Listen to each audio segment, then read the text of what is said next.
Eveline, teria um público específico? A gente viu que as grávidas, hoje, elas não podem mais tomar vacina de Oxford. Que outras pessoas devem procurar seu médico antes, devem optar por outro tipo de vacina?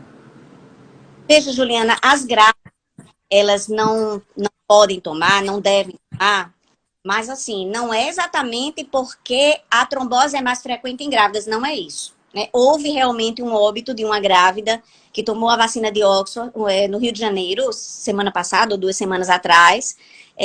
Realmente, aparentemente, foi relacionado com a vacina. A questão é que os estudos, eles não foram desenvolvidos em gestantes. Então, a bula da vacina, ela deixa isso muito claro, que o uso da vacina em gestantes, ele deve seguir exatamente a relação, quem vai indicar deve pesar o risco e o benefício. Então, eu diria assim, ontem mesmo um residente nosso me fez essa pergunta, a senhora indicaria a vacina de Oxford para uma gestante? Veja, eu indicaria se fosse a única opção de vacina e ela fosse, por exemplo, se for uma médica, uma enfermeira, uma fisioterapeuta, uma técnica de enfermagem que trabalha numa UTI COVID. Então, essa gestante, ela está altamente susceptível a contrair COVID. Ou ela é uma gestante diabética, hipertensa, que tem comorbidades. E eu só tenho essa opção de vacina. A vacina de Oxford não foi testada em gestantes.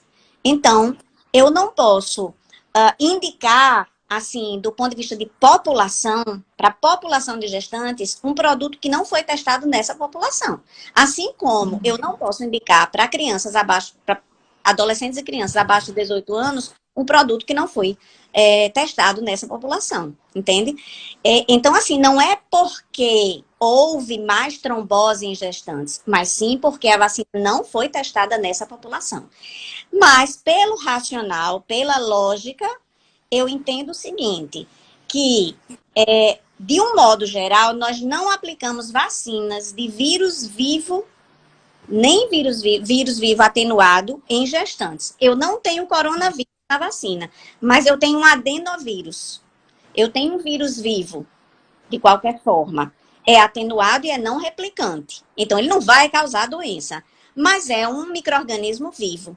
E, via de regra, a gente não aplica vacinas de micro-organismos vivos em gestantes. Então, eu indicaria para a gestante a Coronavac, que é uma vacina de vírus morto.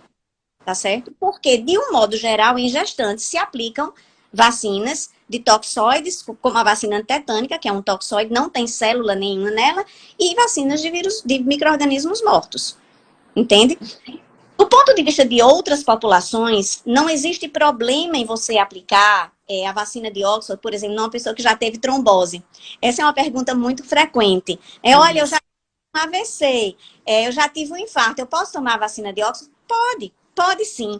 Porque, como eu disse, o mecanismo da trombose relacionado à vacina de Oxford, ele é um mecanismo autoimune. É diferente do mecanismo do infarto, daquela pessoa que tem doença coronariana crônica, que já tem os seus vasinhos cardíacos já meio entupidos. Estou falando de uma forma bem simples para as pessoas entenderem. Aquela pessoa que tem colesterol alto, triglicerídeos altos, né, que tem pressão alta, que tem esses fatores de risco para ter um infarto. Então, assim, o mecanismo de infarto, de trombose nessa pessoa, por causa desses fatores de risco, é um mecanismo. E o mecanismo de trombose associado à vacina é um mecanismo autoimune, tá? Então, assim, indivíduo específico. Não tem como a gente prever quem vai ter esse mecanismo autoimune, não tem, tá? Não tem como a gente imaginar quem vai ter. O que a gente poderia pressupor é que talvez pessoas que tenham doença autoimune, como, por exemplo, lúpus, como, por exemplo, espondilite anquilosante, doença de Crohn, são doenças autoimunes, são doenças em que as pessoas têm anticorpos contra os próprios órgãos, desenvolvem anticorpos contra os próprios órgãos.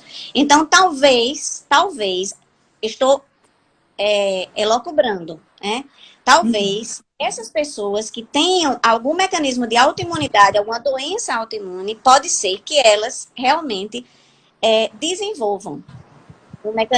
outro mecanismo autoimune, tá? Mas isso também não foi ainda verificado. Não foi verificado que a trombose relacionada à vacina é mais frequente em pessoas que têm uma autoimunidade. Mas por ser um mecanismo autoimune, aí para aquelas pessoas que têm doença autoimune, eu indicaria uma outra vacina, tá? Mas para as pessoas que têm pressão alta, que têm diabetes, que têm doença coronariana, eu indico a vacina de Oxford sem medo de ser feliz.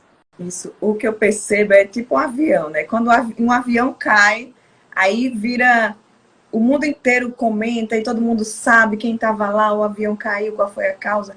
Mas assim, quantos milhares de aviões pousam e decolam todos os dias, né? Então, assim, dá para comparar. Quando a gente pega um avião, a gente não sabe se ele vai cair ou não. Exato. Não é? É um risco que a gente corre, mas a gente vai chegar ao nosso destino. E eu estou fazendo essa conexão, porque eu acredito que é por aí também essa questão da vacina. Não é, doutora Eveline? É importante que você tome a vacina para você ficar imunizado. Se você vai ter alguma reação ou não, isso é uma interrogação, mas que são muito raras. Não vale a pena deixar de se imunizar por causa dessa possibilidade que é tão pequena. Eu gostei muito do seu paralelo.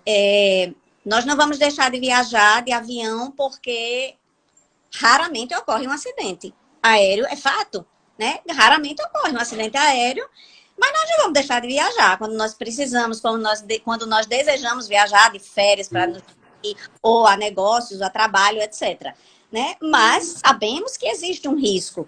Tudo na vida tem um risco, né? Tudo na vida tem um risco, né? Se você for atravessar a rua, tem um risco de você ser atropelado por um carro.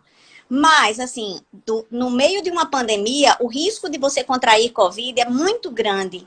O risco de contrair a doença. Eu acho que todos nós temos alguém muito próximo a nós que teve Covid. E acho que a grande maioria da população tem alguém próximo que teve Covid grave e até que foi a óbito. Né? Então, assim, é um vírus que está circulando ainda com muita força e que a única arma que nós temos contra ele é a vacina. E os eventos adversos graves relacionados à vacina são extremamente raros. Não se justifica deixar de tomar a vacina por causa do risco de se desenvolver um evento adverso grave, que seria, no caso da vacina de Oxford, a trombose, né? Alguma trombose. E mesmo, claro, não desejo que ninguém desenvolva uma trombose, mas mesmo que alguém desenvolva uma trombose, essa trombose, ela, na maioria dos casos, ela é contornável, ela se tem como resolver em tempo hábil, né? Se a pessoa chegar rápido ao hospital, a pessoa inicia logo um anticoagulante, enfim, consegue dissolver aquele trombo. Então, em pouquíssimos casos de trombose, a pessoa vai a óbito ou fica com sequelas indeléveis. São poucos os casos em que isso acontece.